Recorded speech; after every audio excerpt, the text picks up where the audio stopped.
Good morning, adventurers. My name is Ben, and welcome to a morning show where I sit around, drink some tea, and talk about D&D.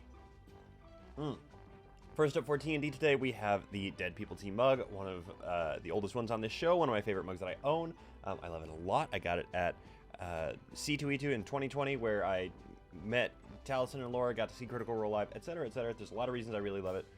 It's really, really awesome. Inside of it, we have some Wildberry Zinger from Celestial Seasonings. Again, a nice sort of end-of-day tea. It is a, sort of like round fruit.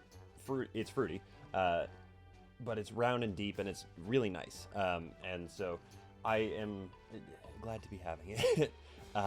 So that's not what we're here for. Let's get into what we're actually talking about today. We are finally actually going to go over the feats that they gave us with the expert classes UA for One D&D. I'm really excited about this one. It has taken me a minute to actually get around to doing this one because it involved a lot of cross-checking to make sure that I actually knew what I was talking about. And I'm hoping that I do know what I am talking about. There were too many notes to fit on the whiteboard, so I am going to be looking down a little bit a lot because I'm going to have it up on my computer screen.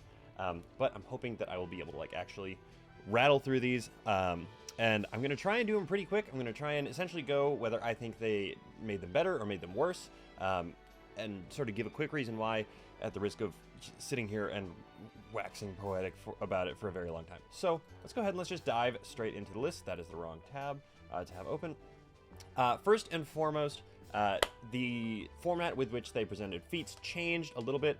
Each feat has a level that is a level requirement for you to meet or beat in order to actually take the feat. Most of them, pretty much all of them, are 4th level feats. They talked a little bit about using 1st level feats in an earlier section of this, or the last one. I can't actually remember which one it was, but I think it was the last one. Yeah, it was the last one. But these essentially are all 4th level feats for all intents and purposes. Each have a prerequisite, or it tells you if there is a prerequisite. It can't just say no or none. And then it tells you if they are repeatable or not. It is all just stacked right at the top, right underneath the feat itself, which is under the name of the feat itself, which is really fantastic, super useful. I'm really glad that they gave us that because it just sort of consolidates all the information, makes it very, very clear for you, and you don't have to go digging around for it. The other thing I want to just sort of throw out there for this one is that every single feat presented here, with very specific categorical exceptions, are half feats by the logic of the old rules. That doesn't mean that they were half feats and continue to be. It means that some of them are and were and are still, but the rest of them have been transferred over to being half feats. So every one of them that I'm going to talk about, except for the two category ones I'm going to do, are half feats in some capacity. And I thought that was really interesting as I went through here.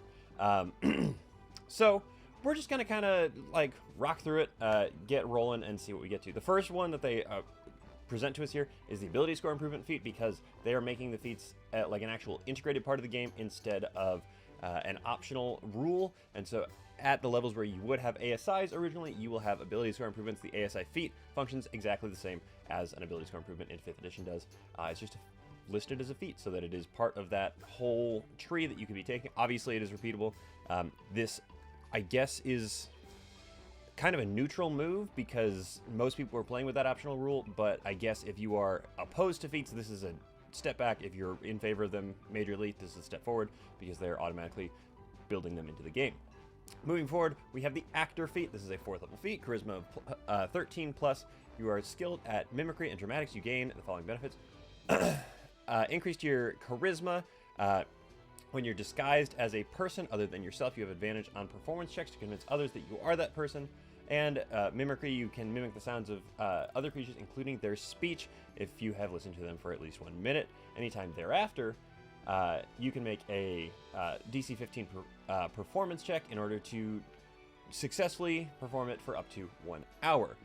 There isn't a whole lot that has changed here necessarily, except for the fact that if you beat that performance check, you can do it for an hour in order to just do it instead of a deception versus insight check. So this one was geared towards bards originally anyway, and they would have super high persuasion and deception rolls. So the insight against it wasn't ever really a big problem for them, but this really makes it so they can hammer it home really easily as long as they put some effort into performance, which is good because it is really the underutilized charisma skill in 5th edition, all in the grand scheme of mechanical things. So I think this is overall a plus to it, but it is a pretty neutral move overall. Next up, we have Athlete, 4th level, Strength, Dex, or Constitution of 13. In order to be able to take this feat, you increase your Strength, Dex, or Con by 1, gain a climb speed equal to your speed. When you're prone, you can spend 5 feet of movement to stand up, and you have advantage on any ability check you make for the jump action.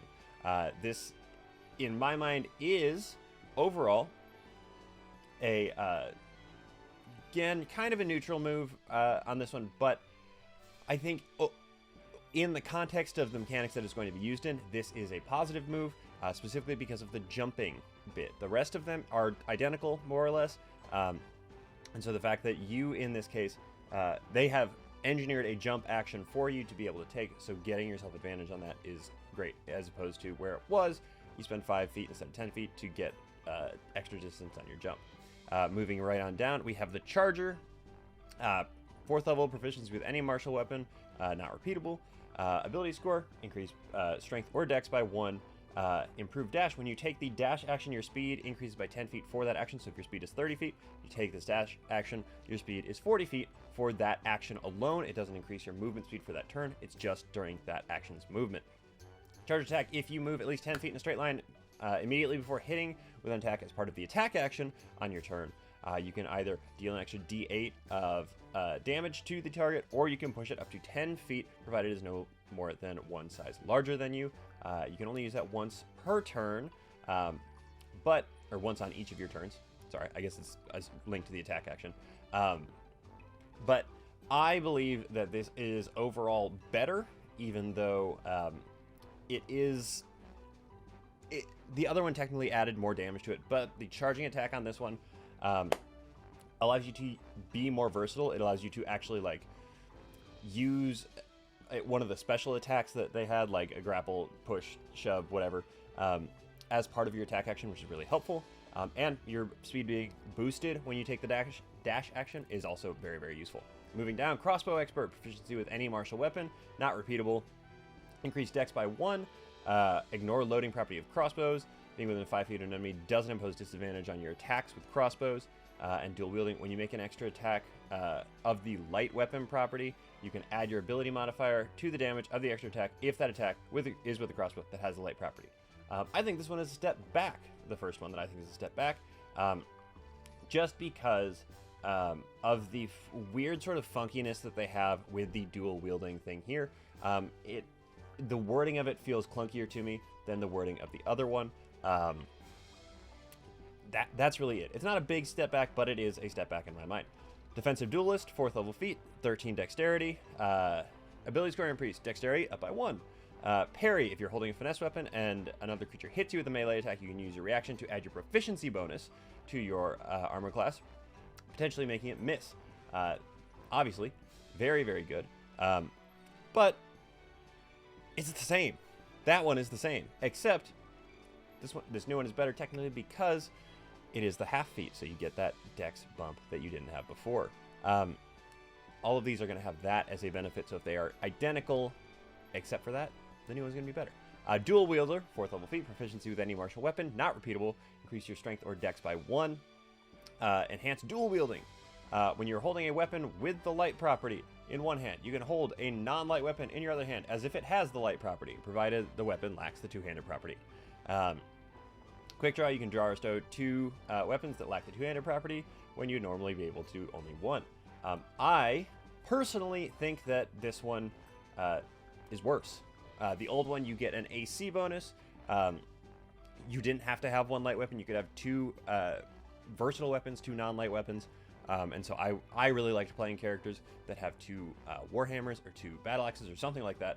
And so I think that this one is a step back. In spite of the fact that you do get the ASI, I would rather have the armor class and the ability to use a pair of warhammers if I wanted to. Durable, Constitution plus 13, not repeatable. Increase your con by 1. You have advantage on death saving throws. And as a bonus action, you can spend one of your hit dice, roll the die, and regain a number of hit points equal to the roll.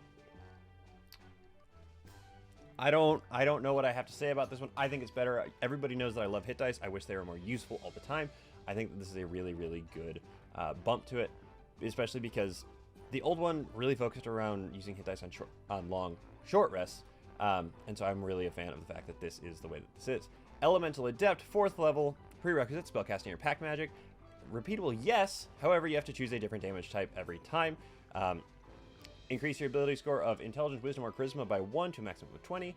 And then Energy Mastery, choose one of the following damage types: Acid, Cold, Fire, Lightning, or Thunder. Spells you cast ignore resistance to the chosen damage type. In addition, when you roll damage for the spell you cast that deals damage of that type, you can choose any one on a die as a 2. Similar to the old one. In fact, mostly the same. But again, this one is a half feat, so you get a little something extra for it. So this one, I think the new one is better in that specific case. Here we come to the epic boon section. I'm not going to go through these because they are specifically for 20th level characters. You have to be 20 or level. You have to be 20. You have to be level 20 in order to pick any of these. But they are similar to the epic boons presented in the Dungeon Master's Guide. They are really cool. I highly recommend you check them out. Some of them are super powerful, and some of them are kind of interestingly not. Definitely worth taking a look at. Immediately following the epic boons is the other grouping that I wanted to talk about, the fighting style.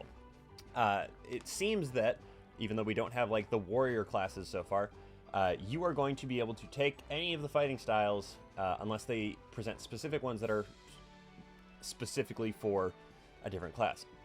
In this one being this UA that we have, you have archery, defense, dueling, great weapon fighting, protection, and 2-weapon fighting. So most of the ones that were going to be available to Ranger anyway, so they might add some more when we get the fighter and the barbarian, etc. in, but it's interesting to me that they're deciding to do it this way. These are all the first levels here, but I don't know if I like it yet. We'll find out. Not positive. Unless it is built in for the warriors, which I'm assuming it will be, but we'll see. Next up, we have Grappler. 4th level feat, prerequisite strength or dex plus 13, not repeatable. You increase your strength or dex by 1. You have advantage on attack rolls against a creature grappled by you. You are not slowed when you move a creature that is grappled by you, provided that it is your size or smaller. And then punch or grab. When you hit a creature with an unarmed strike as part of the attack action on your turn, you can deal damage to it and also grapple it. You can only use that once per turn. In my mind, this one is much better, specifically for monks. It's much better all around, but specifically for monks, because they're going to be using unarmed strikes no matter what. Not no matter what. More than likely, they're going to be using unarmed strikes. And so the fact that you can punch and get an auto grapple from that, that's really, really powerful. Like, really powerful. Especially because then you have advantage on everything else that you do to it the rest of that turn, essentially. So I think this one is definitely better. Great Weapon Master, 4th level feat, proficiency with any martial weapon, not repeatable. Increase your strength by 1 immediately after you score a critical hit with a melee weapon, or reduce the creature to 0 hit points with 1. You can make 1 attack with the same weapon as a bonus action. Heavy Weapon Mastery is part of this. When you hit with a creature with a heavy weapon as part of the attack action on your turn, you can cause the weapon to deal extra damage to the target. It's equal to your proficiency bonus once per turn. This one, in my mind, this one is a big step back. Big step back. Everybody loves Great Weapon Master for the reason that you can really pile on damage. Barbarians use it all the time with Reckless Attack in order to get that stacking advantage, even with the penalty, to try and really dish out some big hits. Once per turn proficiency bonus, that's up to 6. I think that this one is a big flop, all things considered. And you'll notice that with the other one that is in a similar vein. Heavily armored. Medium armor training is the prereq, not repeatable. Increase strength or con by 1, and you gain heavy armor training. That's the end of it. Quite frankly, it's the same, except this one might be better because you can do Constitution instead if you want to. Heavy Armor Master is next, 4th level. Heavy Armor Training, prerequisite. Up your strength or con by 1, and then when you're hit with an attack while wearing heavy armor, any bludgeoning, piercing, slashing dealt to you is reduced by amount equal to your proficiency bonus. I think at net, this one is better because it does not specify non-magical. And again, you can use con instead. However, if you're using it at early levels, you're getting a lower damage reduction than you would be if you were using it in the old form. But that's really kind of up to you. Moving right along, I don't really know what the end of that one was. Moving right along, we have the Inspiring Leader feat, 4th level feat, Wisdom or Charisma plus of 13 or more. Not repeatable. Increase your Wisdom or Charisma by 1, and encouraging performance at the end of a short or long rest. You can give an inspiring performance, speech, song, dance, whatever you want to. When you do so, up to 6 friendly creatures, including yourself within 30 feet of you who witness it, gain temporary hit points equal to 2d4 plus your proficiency bonus. This one is weird for me because I think that it is at a net lateral move. I think that this is one that at early levels is better than the other one. At later levels, it's worse because you get far fewer temporary hit points. But the fact that you are able to get a wisdom bonus instead if you want to is something that is interesting to me, and I kind of support that. However, I do think it is kind of important to note that, like, you don't have to have a high charisma to be an inspiring leader. In fact, most of the games that I see, the inspiring leader is a feat that is given to somebody at the end of the game when they have sort of come into their own as on their arc, and so it's a weird shift to me. Overall lateral, I think I like the old one more. Moving on down, Keen Mind, 4th level, intelligence 13 or more. Not repeatable. Increase your intelligence by 1. Lore knowledge. Choose any of the following skills: Arcana, History, Investigation, Nature, or Religion. If you don't have proficiency in it, you gain proficiency, and if you have proficiency, you gain expertise in it. Quick study. You can take the study action as a bonus action. This one's tough for me, just because the absolute recall of the old one is fantastic. It's kind of a DM nightmare, but it's really, really great. However, I really like the fact that they are giving a more combat mechanical benefit to it. They're recognizing that D&D is a combat engine, and so giving the study action as a bonus action is really cool. I like the expansion of the action economy there, and I really do like the fact that they're hammering expertise home a lot more, seemingly in their movement forward here. I think that that is a very good thing. But, you know, we will see overall, like, how it really goes. Man, this is a long one, but we're going to keep on rocking because we're almost there, I think. Next up, lightly armored, 1st level feat. Hey, no prereq, not repeatable. You gain light armor training, medium armor training, and a shield training. It's fine. It's better, I think, but I don't know. You know, you don't get a half feat for this one, actually. This is one of the ones that you don't. Next up, Mage Slayer, 4th level, proficiency with any martial weapon. Abilities for increase strength or dex up by 1. Concentration breaker, when you damage a creature that is concentrating, disadvantage on the saving throw to maintain concentration. If you fail an intelligence, wisdom, or charisma saving throw, you can cause yourself to succeed once per long rest. That, in its own right, is exceedingly good. However, I do wish that they had not removed the part where you can make a melee attack against a creature within 5 feet of you that casts a spell. So for that, I think that it might be a little bit worse. But I do really like the ASI and the Guarded Mind. It really does bring it up very close to level for me. This might be just the tiniest step down. Just like the smallest step down for me. Medium Armor Master, 4th level feat, prereq, medium armor training. ASI, increases strength or dex by 1. Dexterous wear, when you're wearing medium armor, you can add 3 instead of 2 to your AC if you have a dex of that high. This one I don't like as much. I know that you get the ASI with it. However, I think that removing the stealth drawback is far better than getting the 1 point to your dex or strength. Mounted Combatant, 4th level feat, proficiency with any martial weapon, not repeatable. Increase your strength, dex, or wisdom by 1. You have advantage on animal handling, made to handle or train horses or other beasts that are mounts for you. While you're mounted, you have advantage on attack rolls against any creature within 5 feet of your mount and is at least 1 size smaller than it. And then leap aside. Essentially, your mount gets evasion as long as you are both conscious. And then you can, while mounted, use your reaction to force an attack that hit your mount to hit you instead. Overall, I do like this one more. It's got more stuff going for it. I think that it is better written, and it really kind of like goes into the flavor of this a little bit more. But I feel like it still needs a little bit of development. I can't really explain why. Observant, 4th level feat, prereq, intelligence or wisdom, 13 plus, not repeatable.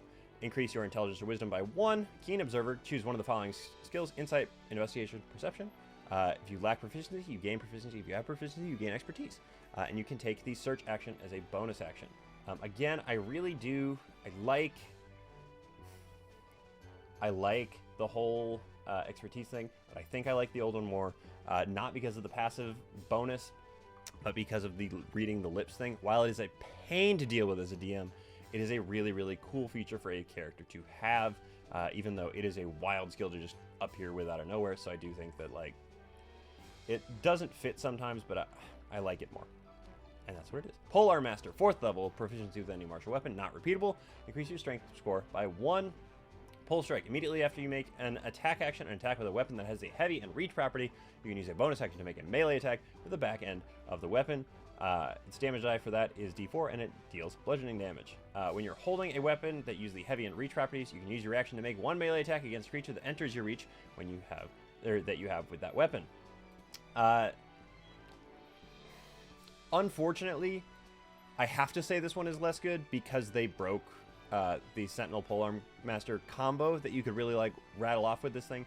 I do like it still. I don't think it breaks it that much, but I have to recognize that they broke that combo that a lot of people really, really liked. Moving down, Resilient, 4th level feat, no prereq, not repeatable. Pick any ability that you don't have a proficiency in a saving throw with. You gain proficiency in that saving throw, and you get a +1 to that ability. It's the same. It's identical, really. So this one is a totally lateral move. It's the fact that they're restricting it to one that you don't have proficiency in already. I mean, it makes sense, but I guess technically that is slightly less open than the other one, but not really the point. Ritual Caster, 4th level feat. Intelligence, Wisdom, or Charisma, 13 more. Increase your Intelligence, Wisdom, or Charisma by 1, and then choose 2 1st level rituals spells with... Choose 2 1st level spells that have the ritual tag from the Arcane, Divine, or Primal spell list. You always have them prepared. You can cast them with any spell slots you have, and you use your spellcasting as that. And Quick Ritual, you can cast them as a ritual once per long rest without using it, without having to take the ritual time. That is the part that is really, really great. The old one lets you add more, but really what you're going to be looking for is your ability to cast Identify and stuff like that. So I think that having the quick cast is really where it's at for me, at least. Sentinel, 4th level feat, proficiency with any martial weapon. We're getting there, guys. I'm really sorry. ASI, increase your strength or dex by 1. Guardian, immediately after a creature within 5 feet of you takes the disengage action or hits another target other than you with the attack, you can make the opportunity against that creature. Halt, when you hit a creature with an opportunity attack, creature speed becomes 0 for the rest of the turn. Important thing here, I think this one is better, for the record. They removed provided the other creature does not have the Sentinel feat. So if somebody else makes a Sentinel attack, you can make a Sentinel attack too. Hits with a Sentinel attack, I guess, technically. And it specifies opportunity attack for that Sentinel attack. So it wraps it up and it makes it more of a cohesive actual like feat, which I like a lot. Moving down, Sharpshooter, 4th level, proficiency with any martial weapon. Increase dex by 1. Range weapon attacks ignore half and 3/4 cover. Being within 5 feet of enemy doesn't impose disadvantage on your ranged attacks with ranged weapons. And attacking at long range doesn't impose disadvantage on your ranged attack rolls. Again, this one is tricky. I don't like it as much because of the removal of the -5 +10. But I will say the firing and melee thing, it's big. It's very big. It makes it much easier when people get right up on you. So less of a loss than Great Weapon Master in my mind, but still a loss at the end of the day. Shieldmaster, 4th level feat. Shield training is a prereq, not repeatable. Increase strength by 1. Shield bash. If you attack a creature within 5 feet of you as part of the attack action and hit with a melee weapon, you can immediately bash the target with a shield if it's equipped, forcing it to make a strength save against a DC 8 plus strength plus proficiency. On a failed save, it knocks it. You can knock it prone or push it 5 feet away. Use it once per turn.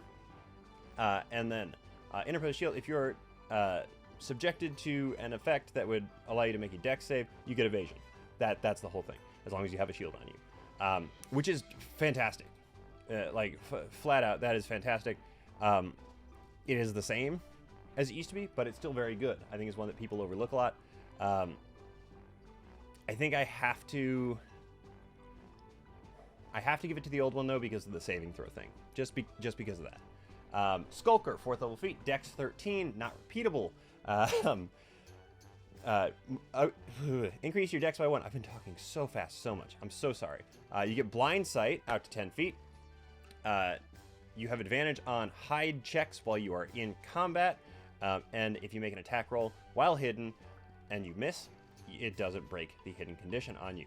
I think this one is better. The advantage on stealth checks, it makes it a must-have for rogues and the like. Speedster, 4th level feat, Dex or Con, plus 13. Increase your Dex or Con by 1. Your speed increases by 10 feet while you're wearing heavy armor. Dash over difficult terrain. When you take the dash action on your turn, difficult terrain doesn't cost you more. This is not in the old rules. This is a new one, so I like it. I think it's great. I've always wanted one that makes you a little bit faster. Spell Sniper, 4th level feat. Spellcasting your pack magic feature, not repeatable. Increase Intelligence, Wisdom, Charisma by 1.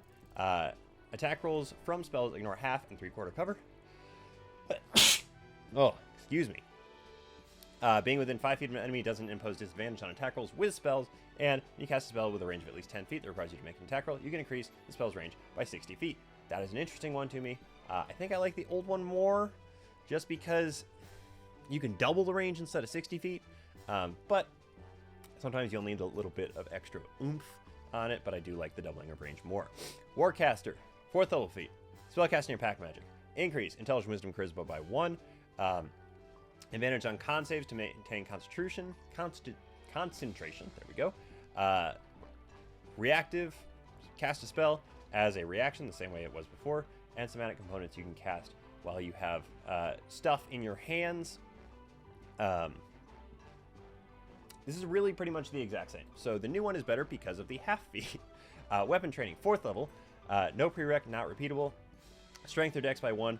Proficiency with martial weapons. I guess it's better because it's all martial weapons instead of just 4 of them, but 4 is still a lot. So that's the end of our feat list. And we've been talking for so long, so I'm going to go ahead and I'm going to wrap this up real quick here. Thanks for hanging through me with that one. These streams that we have today, we have in no particular order: Mayhem D&D, Off the Rails, Oxventure, Just Roll With It, Strings of Fate, Rolling with Difficulty, World of Low, Crown DM, and Coming Together Naturally. Tomorrow, we have Dice Funk and Strange Hungers. And then Sunday, we have Super Idols, Roll For Your Life, Grinning Griffin, Dungeon Drunks, Library of Nightmares, Chaos Brigade, Rise of the Forsaken, Chromatic Dice, Strawcast, High Rollers, and Tabletop Notch. Check them out. Let them know I sent you. All the good stuff that I usually say here. So that brings me to the end of what I have to talk to you guys about. Thank you so much. Thank you so very much for making me part of your morning routine. I really do appreciate it. And thank you so much in particular to my patrons. You guys are the ones that make this show possible. If you're interested in becoming a patron, check out the link in the episode description. And with all that said, guys, don't forget, drink tea, play D&D, and keep on rolling.